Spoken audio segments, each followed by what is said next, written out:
U istrazi protiv uhapšenih Šefika Handžića, Amara Arslanagića, Aide Selvić, Izeta Arslanagića, Jasmina i Hasana Šepe, Samira Telibećirevića te Beha pravosuđu nedostupnih Edina Arslanagića i Bojana Kebea, tužilaštvo je prikupilo 1807 stranica dokazne dokumentacije koja se odnosi na period od 2002. do 2012.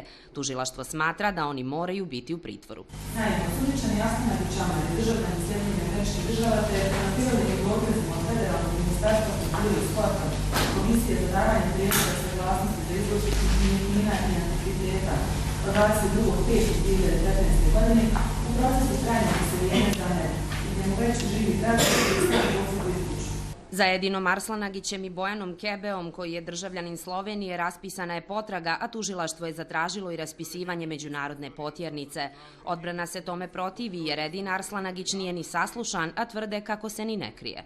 Naš branjenik se trenutno nalazi u Sjedinjenim Američkim Državama iz porodičnih razloga, budući da su mu sin i snaha koji žive u Sjedinjenim Državama očekivali rođenje djeteta i on je sa svojom suprugom tim povodom otišao u Sjedinjene Američke Države. Tužilaštvo tvrdi, pozivajući se na iskaze svjedoka, da su osumnjičeni poslovnom saradnjom firmi Bosnalijek, Brštanica i Carpe Diem sklapali štetne ili fiktivne ugovore, utajili porez i zloupotrijebili položaj, te da su nezakonito zapošljavali, ali i da su gradili apartmane na Bjelašnici preko firme Brštanica koja nema dozvolu za građevinsku djelatnost. Niz ocjena odnosno niz tvrdnji koji je izneo tužilac u pogledu osnovane sumnje ne proističu iz onih dokaza na koje se on pozvao. 20% Bosnalijeka u vlasništvu je federacije, te je nadzorni odbor morao biti upoznat sa svim radnjama u ovoj kompaniji. Političkim vezama ili ne, to nije slučaj.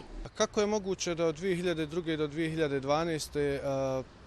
Uprava te kompanije koja je bila u vlasništvu države, najveći pojedinačni dioničar je bila federacija, kako je mogla raditi sve te stvari i gdje je u svemu tome uloga nadzornog odbora kompanije, jer još uvijek ne vidimo nikoga iz nadzornog odbora da je procesuiran, odnosno da se protiv njega provodi neka istraga. Tužilaštvo je dokaze prikupljalo i od novinara istraživača, a prema njihovim saznanjima sumnjivog poslovanja u Bosnalijeku bilo je i nakon 2012. Bude li država odlučna u borbi protiv organizovanog kriminala, i to će biti predmet istrage.